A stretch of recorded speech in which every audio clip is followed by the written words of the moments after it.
okay? Still happy to be here? Even if it's just for the nice surroundings. And see, at the moment, nothing is really expected of you. You can just be here. And on top of it, which is quite amazing, we are in a group of, what, a bit over 20 people who all want to develop a good heart. So how many times do you spend time with us? Such a large group where everybody wants to develop a good heart. And everybody wants to learn the disadvantage of self-cherishing and, you know, how to be a benefit to others.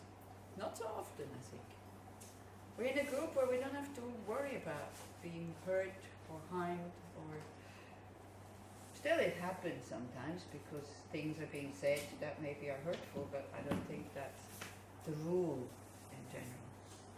In general, people feel quite safe in this group, so that's just that. It's just a really wonderful thing. You don't have to defend yourself. You can believe what you want to believe. If you have different views, that's also okay. Nobody, you know, definitely not me. I'm not going to argue with you that my view is better than your view. I'm just here to give you the Buddhist view. This is my job, and then the rest, what you do with it, this is totally up to you. And even if you don't accept anything what I'm saying, from my side, we can still remain friends. It's perfectly okay. We don't need to have the same opinion. If you think that your view is more helpful to you, then great. If you find a path that is much easier, much quicker, in order to attain a state which is free from all suffering, please tell me. Because I'm also looking for a quick and easy path, but for the moment I have only this, so it's better than no path. So, and I think it really works. I think it really works. If it wouldn't work at all, I don't think I would have practiced it for 25 years by now. So like that. So let's do short contemplation on motivation. That's always how we start. Maybe we can recapitulate these 4 points, which is the main point number 1 here in the text, training the preliminaries. So you try to sit in meditation. Relax, but with a straight back. It's just only, you don't need to text, it's only one line which says training the preliminaries, and this is what we did yesterday. These are the preliminaries for then generating Bhodhicitta, what we will do today. So that's what we did yesterday, so we do a recap. So if you again just connect with your body, look how you're sitting, try to be comfortable but with a straight back, sitting full of self-confidence. That's quite important. If you can not lean against the wall, that would be great, but for that you need some height underneath your bum. And just think about what I just said. We're in a group of a bit over 20 people who everybody wants to develop a good heart. So we start to appreciate that. Because sometimes out in society we might feel a bit like a fool or naive, trying to be kind and trying to be of benefit to others. But we can see we're not alone.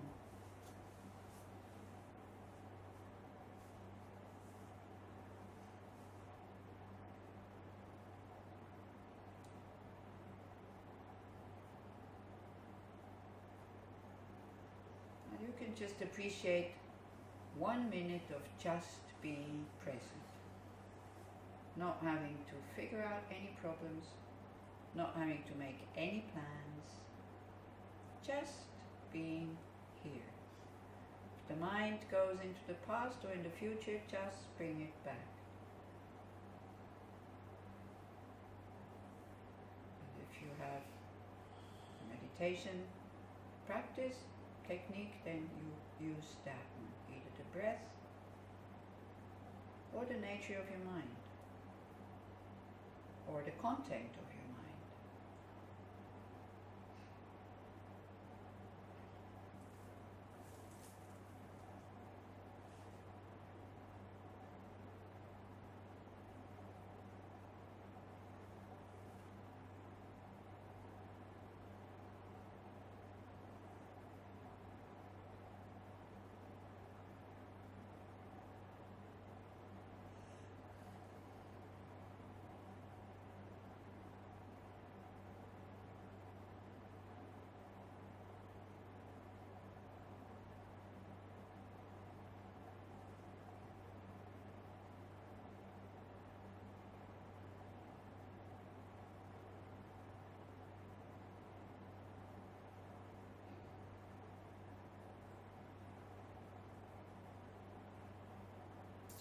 we can look again why we are here, and I think it's the same answer for everybody, only the goal is different.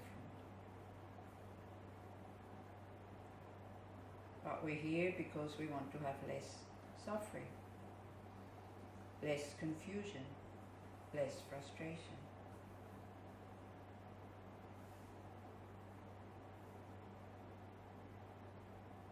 So try to connect again with this deep, deep yearning that we have for that, to be free from suffering. That yearning for peace of mind, spaciousness, purity, kindness, goodness. And I don't mean kindness and goodness to receive from others, but for ourselves. The yearning to be kind, to be good. Because then we are at ease, then we are in contact with our nature.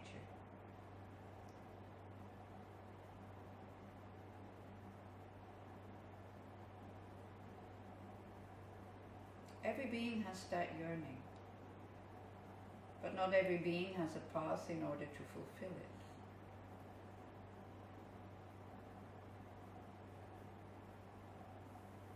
So we just appreciate our own search for it, our own trust in our own potential.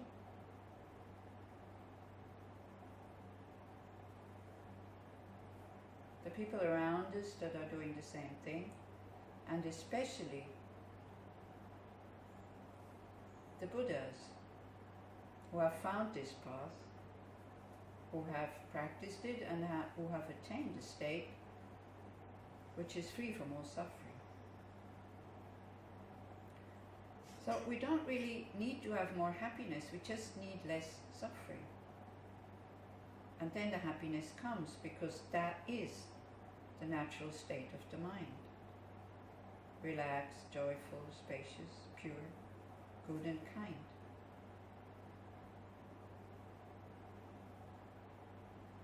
So we appreciate these things that are present in our life. We have access to teachings, we have companions around us, we have a place where to practice, and we have enough trust that we can attain that goal.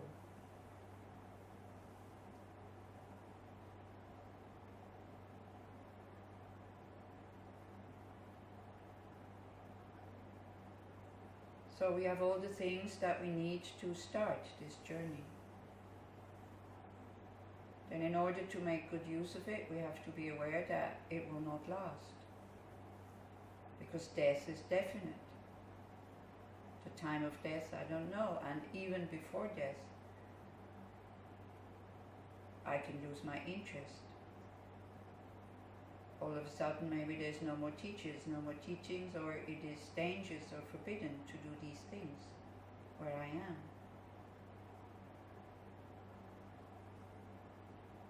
Most of the time, though, it's a personal thing. People lose interest. It's too difficult. So if you're still on this path after, let's say, 5 years, then you can think that your practice will become part of your life. But even that is not a guarantee, but a good chance. So we're not thinking about the future when we will lose it, we just, again, appreciate that we have it right now. Because we would all like to die with a peaceful and spacious mind. Not with tensions, panic, being afraid. Totally composed.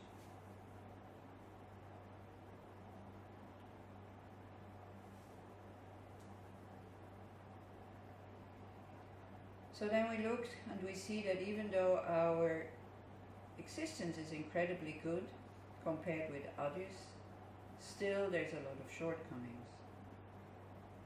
We said yesterday, still we have a lot of moments when we don't have what we want, we have what we don't want,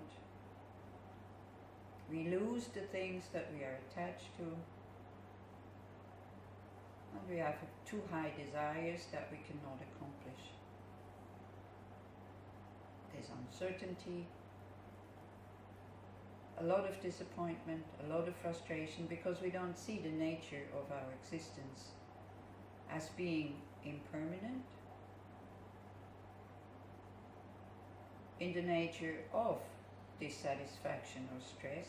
It's natural for a mind that is filled with wrong views and wrong concepts, delusions or mental poisons.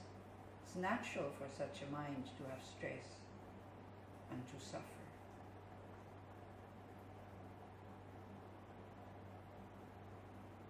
So when we see this as normal, we're not so disappointed.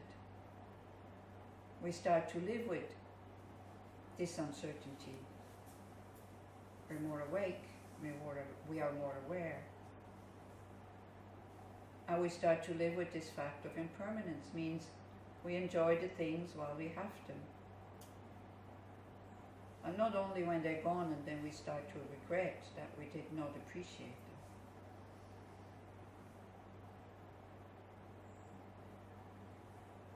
Still, it's not satisfying. So by seeing this very clearly, we have the yearning for lasting happiness. Yet in samsara we will never find it. So we generate the wish to get out of here, to stop the causes that makes us being reborn again and again and again. To stop the causes for this unnecessary suffering and stress.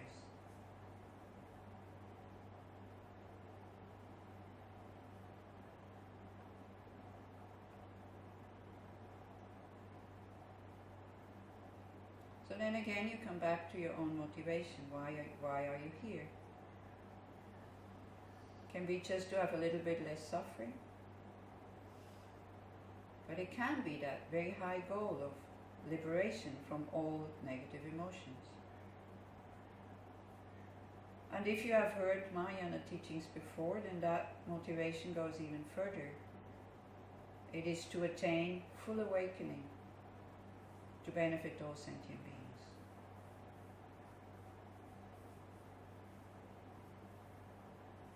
If we recall that motivation every day, a few times during the day, actually without too much effort, our behavior will naturally change.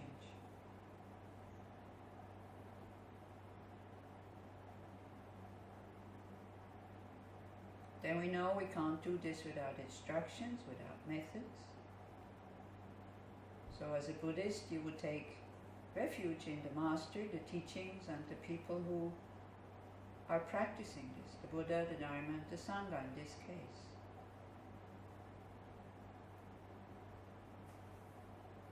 So going for refuge means we trust the Buddha, that this path is of benefit and is worthwhile practicing.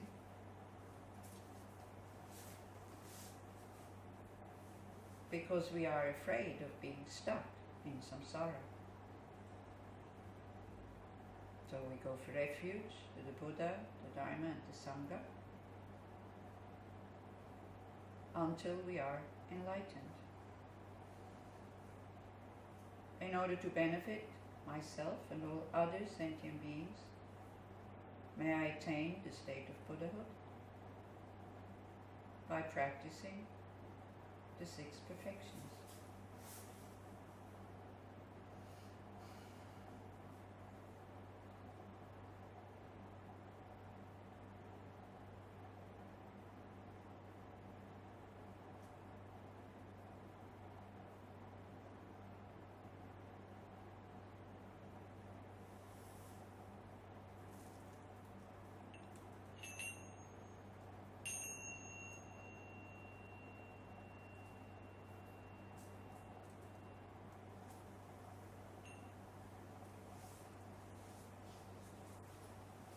So this is how you would start your day as a Buddhist, by recalling these 4 reflections all the time. The first one, it really is a good antidote to depression, because we see that we have the things that we need in order to change, to transform. The second one is to prevent us from getting lazy and doing stupid things that we will regret at the time of death. The third one is an explanation that we're not victims, that we do have the power to shape our future and to attain full awakening. And the fourth one gives us this energy to go in the right direction. But still, it's quite narrow, right? It's just me, I. And sometimes when we do things for others, we seem to have more energy. It seems to have more, it seems to make more sense, almost naturally, I think. Almost naturally, we know that just for myself, it's kind of, you know, I'm just one person. There's so many beings out there. And yesterday I had a conversation with Sopa. She said that she's doing a lot of pujas, especially, or practice, medicine Buddha practice. So then, me also, you know, I have this list of sick people. It becomes much more meaningful if you do it for beings who need positive energy than if you just do it for yourself. I think this is part of our makeup or something. I don't know. What do you think? We can put much more energy into doing things when we do it for somebody else. Yeah, like if you're really tired and you know, you kind of go to sleep without maybe taking a shower because you're so tired. If you know somebody else is coming, you will take a shower. Not necessarily because you want to have a good reputation, but out of consideration for the other person. Huh? What do you think? Yeah. So then, becoming a bodhisattva, this is what we're doing today. Training in bodhìcitta, then that starts to make a lot of sense, because the goal is very high and we're trying to do things for all sentient beings. Now, of course, at the moment we cannot, because we're too limited. This is why this other point of I need to attain full awakening so that I can benefit all sentient beings, that is really important. So that's point number 2 in your text. The actual practice, training in the awakening mind. Do you remember why it is called awakening mind? Anybody? It's like we're in a dream right now. Huh? Our mind is covered and it's like we're in a dream. Exactly, because we're not awake, we are dreaming. That is why it is called like a Buddha means fully awake.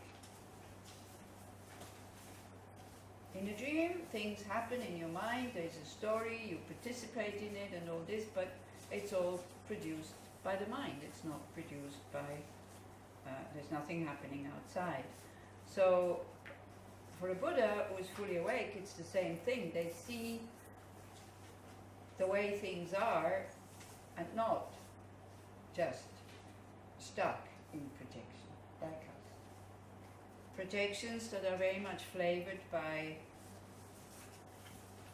what happened to us, by culture, by what we have been experiencing, by how we've been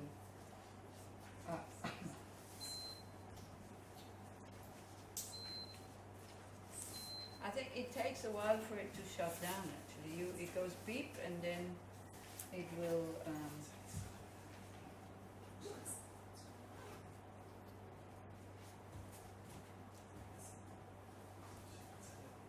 okay. So that is a Buddha. And then a Buddha, you know, as I said, in order to attain this Buddhahood, it's not an easy thing. It will take many lifetimes.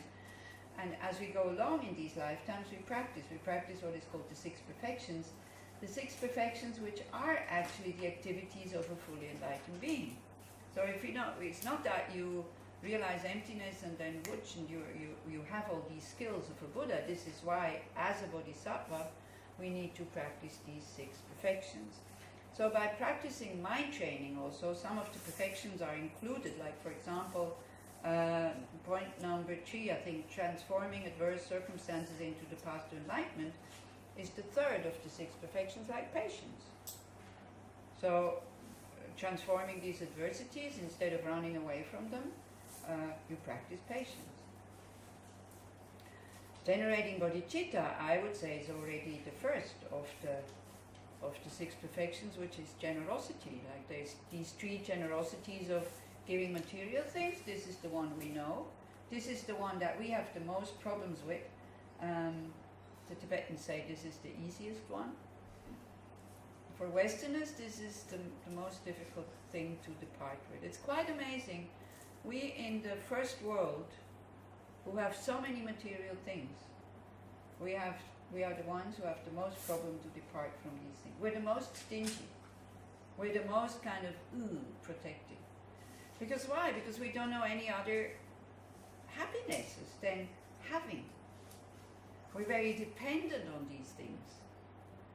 Yeah, it's like really small things. What I noticed this morning. Usually I clean my glasses with hot water and a piece of toilet paper, and that's it. But in Ronnie's house, there was a box with glass cleaning tissues which are wet, and you just go once and it's totally clean. It's filled with alcohol or something. So I did this with 2 tissues. This morning I cleaned them with hot water, and there is already a subtle missing of these very comfortable wet tissues to clean the glasses. So you see, this is what you're doing with your spiritual practices. You see, when you ask me, what shall I do with my attachments? If they're already huge, it's very, very difficult to really work with them. But if you start to work in such a subtle way, where you see how quickly we become dependent on comfortable things, whereas before I knew these tissues, it was perfectly okay to put the glasses under hot water and clean them with any tissue that is lying around somewhere. So, and when you notice it, it's not going to grow. Because then you see how stupid it is. The glasses need to be clean. If it's done in 2 seconds or in 10 seconds, it doesn't really matter so much. But usually these things are very subtle, so you don't see them.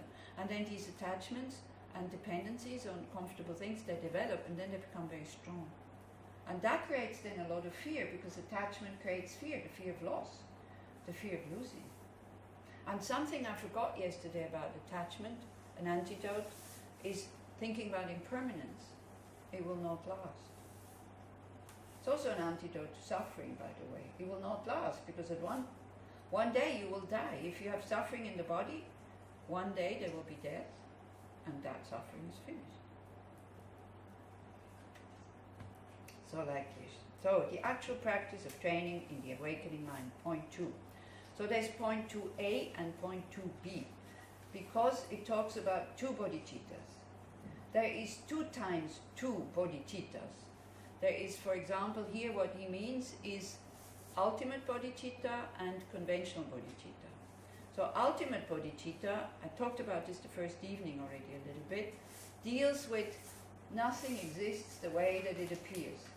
There is no real self-existence. If you try to find the thing, you cannot find it. I'll explain it this afternoon with a pen and with a spider, which, not a real one, okay?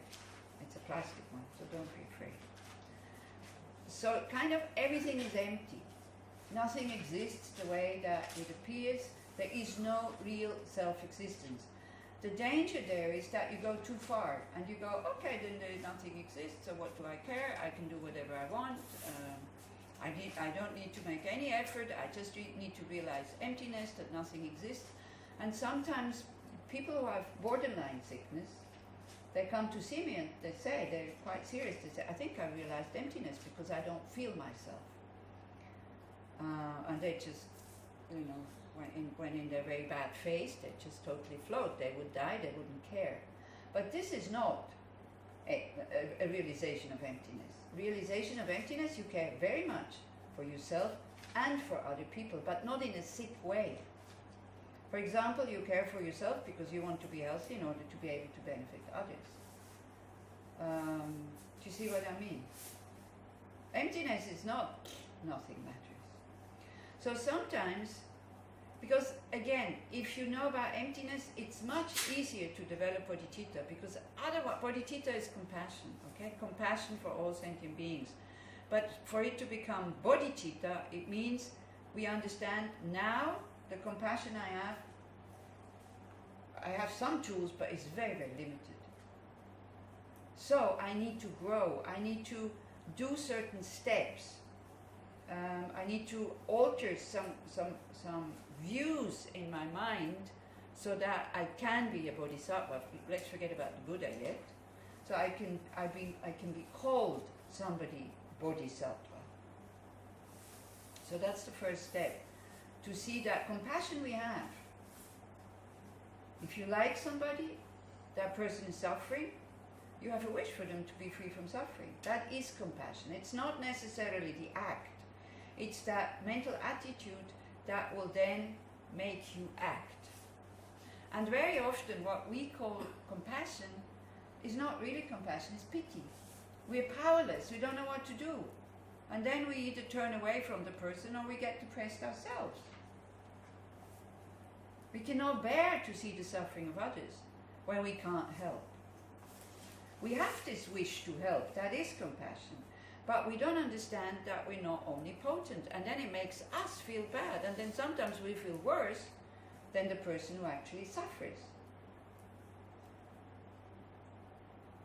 We can feel with the people, sometimes we can feel their pain. And if I see His Holiness that sometimes he cries, but you know, he doesn't cry for days. He cries maybe half a minute.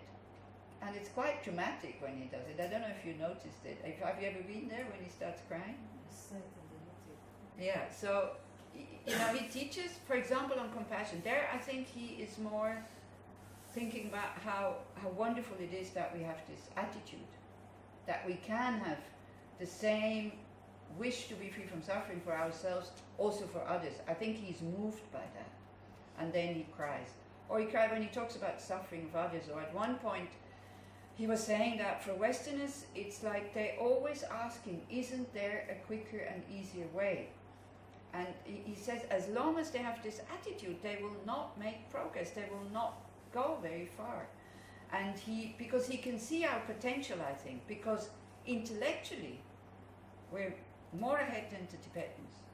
Because the Tibetans, all this about emptiness, they have to hear this many, many, many times. Westerners, they get it very fast. And they very quickly they start to ask the right questions. And the Lamas say, wow, from this question I can see that you have understood. Whereas the Tibetans, they're intellectually not so developed like we are. But they have more devotion, they have more faith, they have more patience because they are so slow. So we don't have the patience to meditate on it and then to let it sink in. So we really have to understand, just knowing it intellectually, it's not going to transform much. It needs to go much deeper. But we think, like, knowing it up here, that's enough. And then we are surprised that nothing transforms. Yeah. So like that. So it is easier to develop bodhicitta because without emptiness it becomes really heavy. Having to look at the suffering of all sentient beings, sometimes we can't even bear the suffering of one. So when he thinks about the suffering of all sentient beings, then he stops, and the whole audience gets, you know, they don't even move it, they don't even breathe anymore. Everybody gets really quiet, because you can see that he's experiencing something that we're not able to experience. This is why you are so in awe. It seems as if that mind state goes over to you. And if you talk to the people in the audience, everybody experiences the same thing. You have an openness all of a sudden. You're not sad, you're not embarrassed because he cries. All of a sudden it's this kind of openness. And then, so he cries, he takes off his glasses, he gets out his handkerchief, that here we have a pocket, from here, and then into the microphone he usually goes like,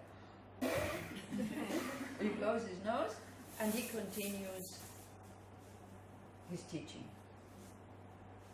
So it's okay to cry from time to time. If you have never cried, you don't know what compassion is. Because compassion is the sore spot that we have in our heart. It's not always convenient because it hurts when we touch it. You know, becoming a Buddha, that doesn't mean that you're always in control and as cold as a fish like a robot, kind of sorting out everybody's problems. You do feel what other people feel. And sometimes it does make you cry, but it's not going into wallowing in self-pity. Oh, I can't help, I wish I could help. Yeah? It becomes real compassion when you know that there is causes for the suffering. And the causes which are karma, which has been created by negative emotions. Because then you know that the suffering can end.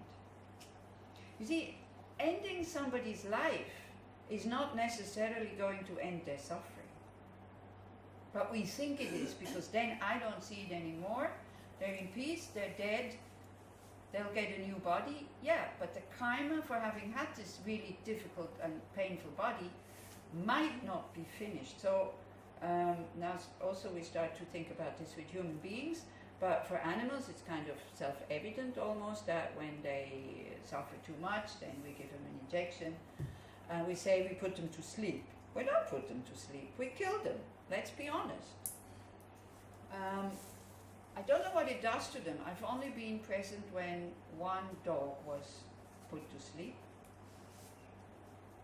Just before he stopped breathing, it was a terrible moment. You could see the fear in his eyes. So, but you could have had fear also if he would have died naturally, I don't know. But anyway, I felt quite uneasy. And also what happens in general with people who do it, they don't feel at ease. They always have to kind of remind themselves, but I relieved him from his suffering, I relieved him from his suffering, I relieved him from his suffering. It's okay to give him whatever medication in order to dull the suffering, that's fine. But it's, if you can let your animal die naturally, you will feel much better. Because then that lifespan is exhausted. For humans it's tricky, you know, I don't know. Anyway, I don't know, even for animals I don't know, because sometimes they're in such a bad state that you can't bear it anymore. So, but there is this thing, this type of compassion to really end the suffering of somebody. We don't know if we end the suffering or not. We will never know. It only looks like that. So I don't have a good answer there, whether you should do it or not. Please don't come and ask me, because monks and nuns have a vow which comes from the Buddha. We should not encourage somebody to die prematurely, because otherwise we lose all our vows. So please do not come and ask me for advice. I will not be able to help you with your decision of yes. I will go to no, and this is not what you want to hear. Because if somebody comes to ask you, they want to hear me say, yes, it's okay. Because otherwise they wouldn't ask me. So I cannot give you that, yes, it's okay. Because of that vow.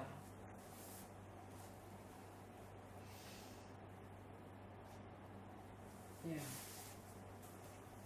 So, compassion, real compassion would be, you know, we are able to bear the suffering with the person, accompanying the person or accompanying the animal, knowing that they are exhausting negative karma. But we don't know because we're not enlightened. Only a Buddha knows that. Only a Buddha can be sure what is better now, to stop that suffering, because there can be a lot of negativity also created during the suffering. We don't know. People might get very angry during that time. Difficult question that is. But a Buddha would know. Again, this is why we have to become Buddhas.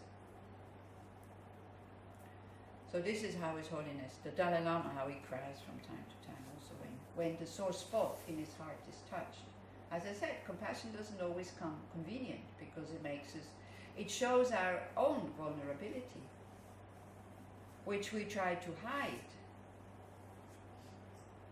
And then we get all stiff, and then we're not ourselves anymore.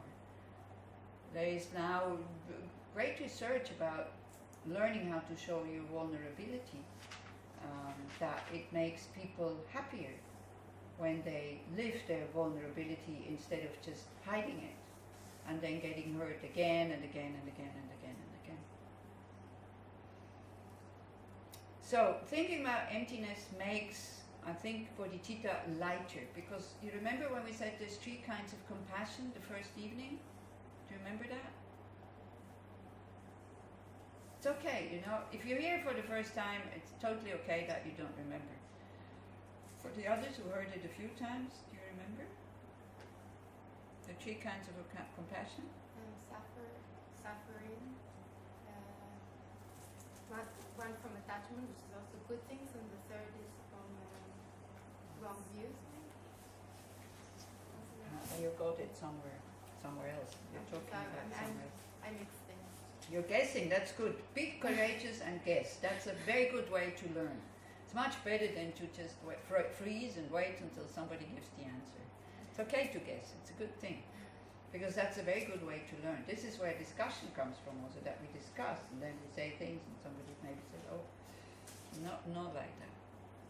Compassion for the suffering of pain that we have, that we don't really see the causes, and that's quite stiff and that's quite heavy in a way, because sometimes we can help, but very often we cannot help, because as long as the causes get reproduced, or as long as the cause is there, if I put my hand on a hot plate, as long as I leave the hand there, as long as the cause is there will be suffering. But pain, by the way, is not equal suffering. Now this is why a spiritual path in pain, when you have pain, is very, very useful, because you know you're exhausting negative karma. You know it's a healing process. If you know the law of cause and effect, then you're able to bear it. You know, if I go to physiotherapy because I have a new joint, so the movements, they are painful. But I know I need to do them so that it can heal in a good way. If I would, my other knee, you know, I know it's kind of, that's it. If I make these movements and the pain increases, I would stop. Do you see what I mean? If we know it's a healing process, we can bear it. You know, if you, like, the pain after an operation can be quite big. So, if the patients complain, some patients are very, very sensitive. Other patients they're not more courageous, they're just less sensitive, that's it. Or they have more patience or something like that. Or they understand better, oh, it's okay, it's a healing process, so I have to bear the pain. So if the doctor gets, you know, thinks, oh my gosh, I did something wrong, it's so much pain and this and that, but the doctor knows that after an operation there is pain. The Buddha knows when the causes for pain are there is pain. So then the approach towards that pain is much different than towards a pain that we think there's nothing we can do. This is why I'm saying it turns into real compassion when you know that the suffering can end when the causes end, and we also know that the causes can end. Then it is compassion. Then you're not freaking out.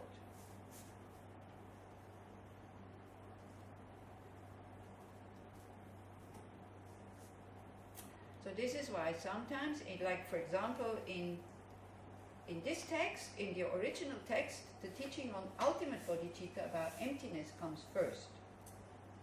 The danger there is that you fall into nihilism. Okay, then nothing matters. Langri Tangpa's 8 verses, there is first, 7 verses, really difficult practices to do. At the end, he says, all these mother sentient beings that you're trying to help, they don't exist. But only at the end, so that you don't fall into nihilism. So here it says,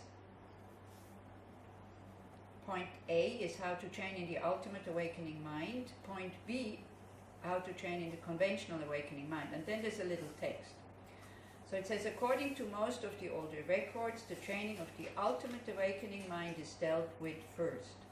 However, according to our own tradition, following the gentle protected Tsongkhapa, as contained in such words as the mind training like the rays of the sun, ornament of Losang's thought, the essential nectar of Kurtzang's root words, the order is reversed for special reasons. I forgot to mention that also. There is a commentary on these 7 points by Nan Capel, which is called Mind Training Like the Rays of the Sun. I didn't look if we have it in the library, but we have. Did we pull it out? No, I don't think so. Anyway, it's I can bring it. It's also commentary. In this commentary by Chogyam Trungpa, emptiness comes first. Ultimate bodhicitta comes first, and because he's Kaigyo. And I'm not saying this is better or it's just different. You see a lot of things in Tibetan Buddhism that are different. It's not that this one is right and that one is wrong. They're just different. That's it. So here first it goes to the essential nectar of Kankanara. The order is reversed for special reasons, and the reasons are exactly that. So first you train in conventional bodhicitta, and then you train in the other. So these 3 kinds of compassion. The compassion that we have is too heavy, because we don't see the causes, but we have natural compassion when we see people suffer. We don't have compassion for rich people that seem to be happy. No? Nothing. They're not even allowed to be depressed. Have you ever noticed that? If somebody who is healthy, rich, the kids are well, is already grandmother or grandfather, and they come and say, I don't know what's happening. The last 3 weeks I am so depressed. What would you say to them? What would you say to them? No, honestly. You are not supposed to. Huh? You are not supposed to be depressed. Why are you depressed? What are you depressed about? You should have my problems, then you can be depressed. They meet zero compassion. If you're a Buddhist practitioner, you don't react like this. Because then you say, yeah, that's fine.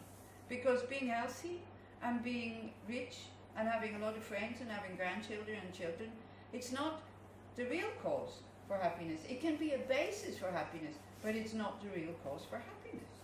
And then they can relax. And then they understand something. That they don't have to put themselves under pressure to act happy all the time because everybody is expecting from them that they should be happy.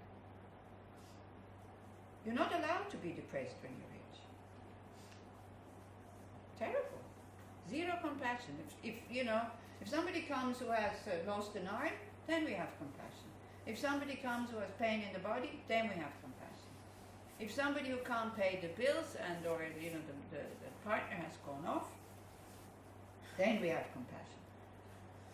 If somebody who comes and shows us a mirror, somebody who has all the things that we think, if I would have these things, I would be happy. They give us the proof, show us the mirror, it's not true. And we don't want to hear it. We don't want to hear. We still listen to that instinct that we have. I'm not happy because I don't have enough money. I'm not happy because I don't have a good job. I'm not happy because I don't have a good partner. I'm not happy because my children are not doing what they should do. I'm not happy because I don't have any grandchildren. We're still listening to that voice. We still don't listen to the Buddha who says, you're not happy because you have not a pure heart, because that pure heart is covered with self-concern. That's why you are not happy.